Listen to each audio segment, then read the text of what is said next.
Hi dreamers, welcome back to my YouTube channel. අද මම ඔයාලත් එක්ක කතා කරන්න යන්නේ dry skin එකකට skin care routine එකක්. මුලින්ම අපි කතා කරමු skin care routine එකක් කියන්නේ මොකක්ද? සාමාන්‍ය skin care routine එක steps 4ක් තියෙනවා. සාමාන්‍යයෙන් අපි skin care routine එකක් උදේ සහ රෑ කියන විදිහට අපි දෙකකට බෙදාගෙන තමයි skin care routine එකක් කරන්නේ. ඉතින් අද මම විශේෂයෙන්ම කතා කරන්නේ dry skin එකක් වෙනුවෙන් ඔයාලට කොහොමද skin care routine එකක් හදාගන්නේ කියලා. ස්කින් කෙයාර් රූටින් එක පළවෙනි ස්ටෙප් එක තමයි ක්ලෙන්ස් කරන එක. මම ඊට කලින් කරලා තියෙනවා කොහොමද ස්කින් එකක් කොහොමද හඳුරගන්නේ, ඒකට ගැලපෙන ක්ලෙන්සර් එක, විශේෂයෙන්ම ජෙන්ටල් ක්ලෙන්සර් එකක් කොහොමද අපි තෝරගන්නේ කියන එක මම ඊට කලින් වීඩියෝ එකක් කරලා තියෙනවා. ඔයාලා ඒ කියන්නේ ඒක ගැන දැනුවත් නැත්නම් මගේ channel එකේ ගිහලා බලන්න. ඒක මම කරලා තියෙනවා. ඊට පස්සේ අපි ජෙන්ටල් ක්ලෙන්සර් එකකින් මූණ හොදවුවට පස්සේ ඊට පස්සේ අපි යන්නේ ස්කින් එකට සීරම්ස්, ඒ කියන්නේ ට්‍රීට්මන්ට් එකක් තමයි කරන්නේ. ඒ සීරම්ස් යූස් කරනවා. සාමාන්‍ය සීරම්ස් උත් අපි අපේ ස්කින් එකේ තියෙන ඉෂුව එක අනුව ස්කින් ටයිප් එක අනුව සීරම්ස් වෙනස් වෙනවා. ඉතින් අද මම ඩ්‍රයි ස්කින් එකේදී කියලා දෙන්නම් මොන සීරම් එකද අපි යූස් කරන්න කියලා.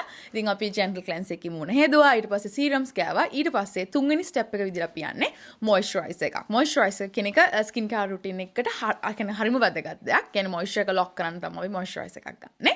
ඊට පස්සේ අපේ අන්තිම ස්ටෙප් එක කියන්නේ හතරවෙනි ස්ටෙප් එක විදිහට අපි යූස් කරන්නේ SPF. ඒ කියන්නේ සන්ස්ක්‍රීන් එකක් තමයි යූස් කරන්නේ. නමුත් රාත්‍රී කාලේදී නම් අපිට මොයිස්චරයිසර් එකකින් අපිට ඉවර කරන්න පුළුවන්. නමුත් කියන්නේ උදේ කාලේ SPF එකක් කියන්නේ සන්ස්ක්‍රීන් එකක් අත්‍යවශ්‍යමයි. හරි, දැන් අපි කතා කරමු dry skin එකක් වෙනුවෙන් කොහොමද අපි skin care routine එකක් හදාගන්නේ කියලා.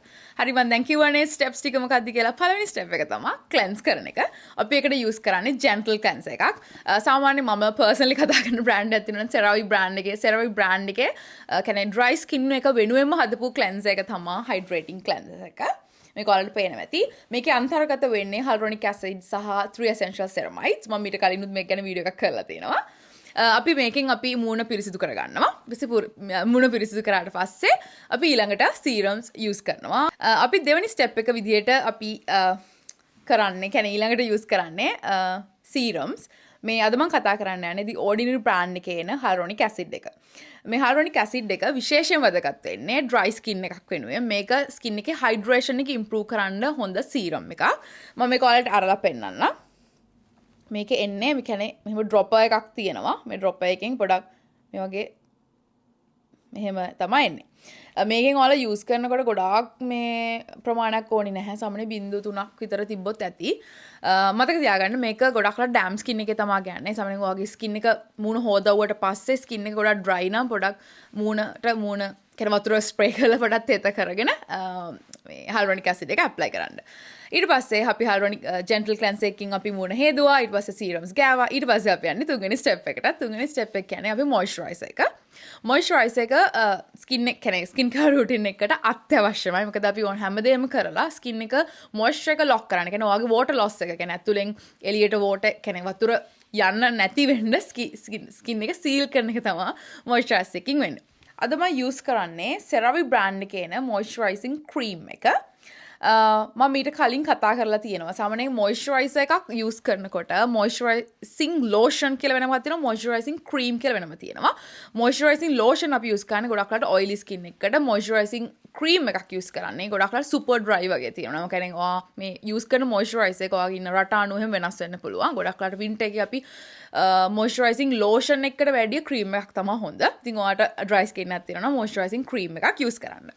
ඊට පස්සේ අපි දැන් මොයිස්චරයිසිං ක්‍රීම් එකක් ඇප්ලයි කරා. ඊට පස්සේ අපි දැන් මෝර්නින් ටයිම් එකේ විදිහට ඊළඟට අපි ඇප්ලයි කරන්නේ වැදගත්ම ස්ටෙප් එක විදිහට සන්ස්ක්‍රීන් එක. අද මම කතා කරන්න යන්නේ මේ සන්ස්ක්‍රීන් එක roche-posay කියන බ්‍රෑන්ඩ් එකේ එන සන්ස්ක්‍රීන් එකක්. මේක හොඳ සන්ස්ක්‍රීන් එකක්.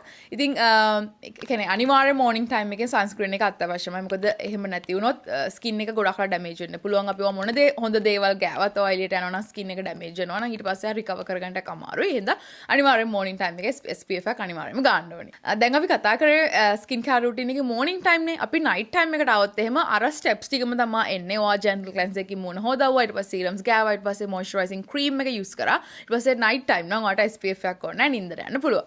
මම මේ skin care routine එක අපි මම general skin care routine එකක් තමයි කියන්නේ. ඔයාලට ඕන නම් කියන්නේ අපි අපේ skin එකේ තියෙන problems අනුව serums වෙනස් වෙන්න පුළුවන්. ඒක එක එක්කෙනාගේ කියන්නේ individualized skin care routine එක නෙවෙයි. මම general skin care routine එකක් තියෙන්නේ. ඒ ඔයාලට ඒ අනුවගේ skin problems අනුව එක ඔයාලට ඒක වෙනස් කරගන්න පුළුවන්. මම ලබන සතියේත් මේ වගේම වැදගත් ස්කින් කෙයාර් රූටින් එකක් කරන හැටි ඔයාලට කියලා දෙන්න. එතකන් ඔයාලට සුබ සතියක්. මං ගිහින් එන්න. බයි බයි.